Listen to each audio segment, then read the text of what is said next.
I'm Peter Bernstein. I'm the Managing Director of PS English. We teach English to Japanese people in London and all over the world. Hi, I'm Pernilla Rudlin, Managing Director of Rudlin Consulting, the Europe, Middle East and Africa representative of Japan Intercultural Consulting. We provide consulting, research and cross-cultural communications training to Japanese companies and their partners around the world.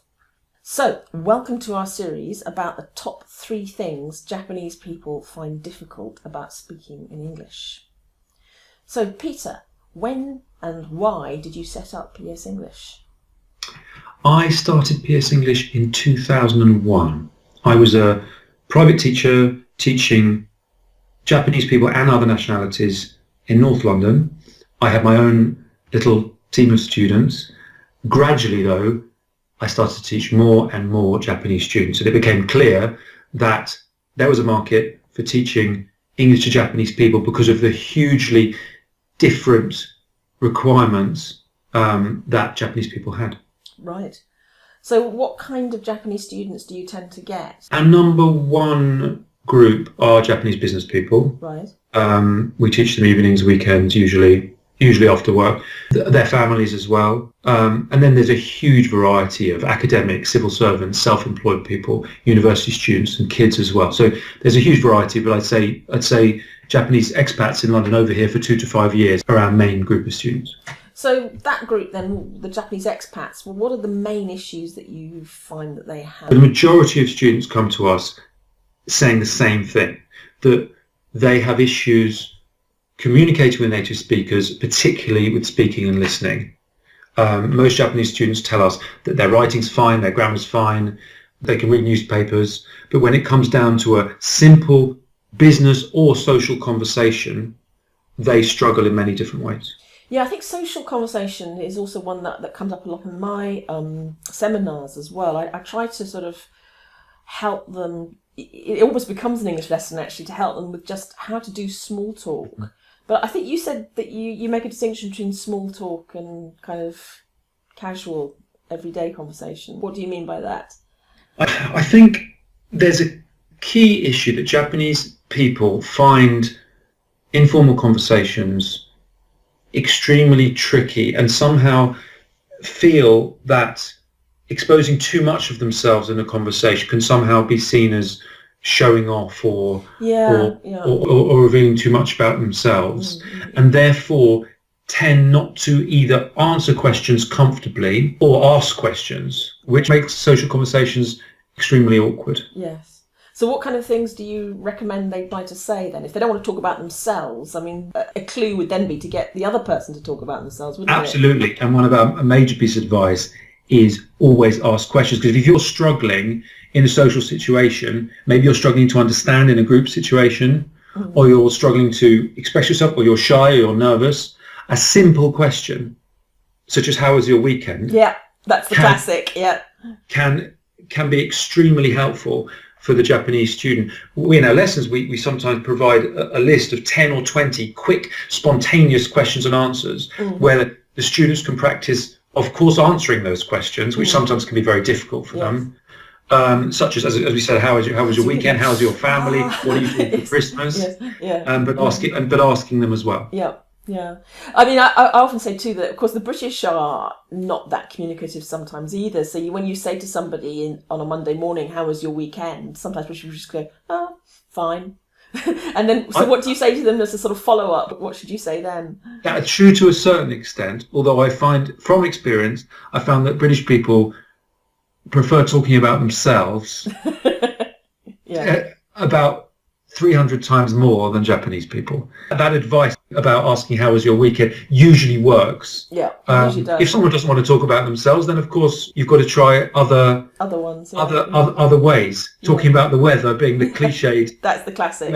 But it's amazing how talking about the weather, usually a very dull conversation, works and can break the ice in that slightly awkward conversation where people don't want to talk about themselves. Yeah.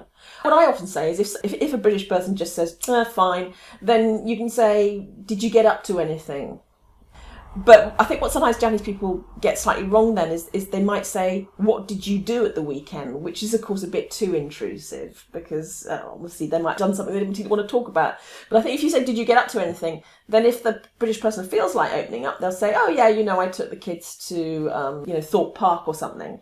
And then, of course, I think, particularly as a manager, that is your moment, your clue. You've now discovered that your team member has children.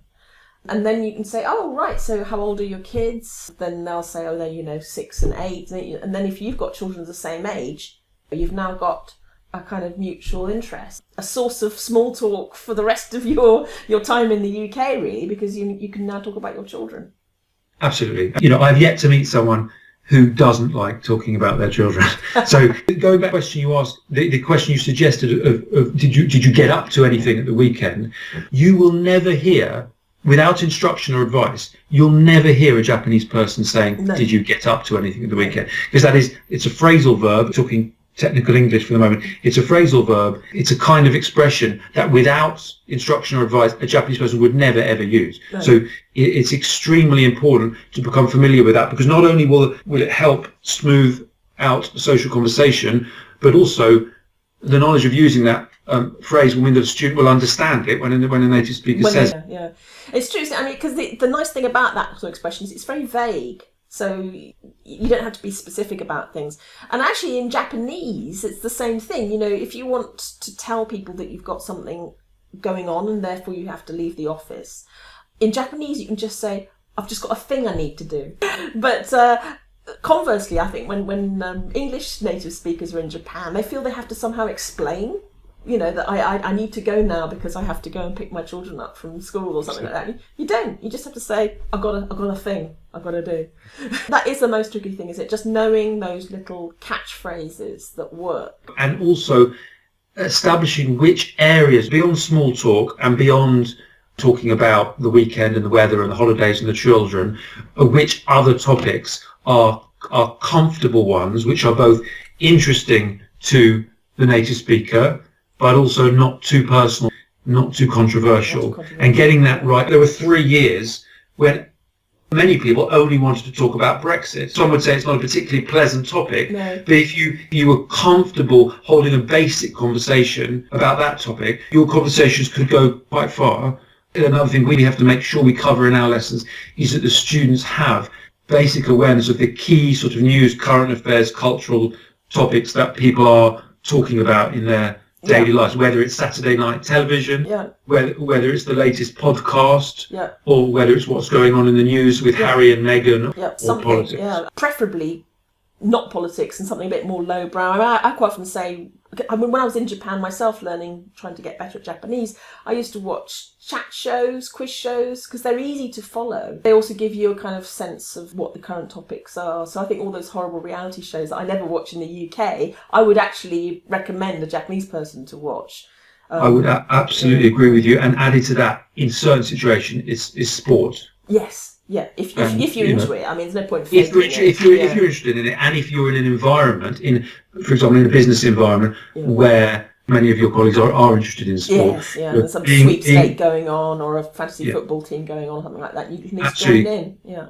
Catching up in what's going on in the Premier League or the latest English cricket match, although I do accept that most Japanese people won't be on top of the latest. But I mean, hooray for rugby though, right? Because that has been a fantastic icebreaker, I think, now. Most British and most Japanese would be happy to talk about the rugby, at least. Yeah. Absolutely.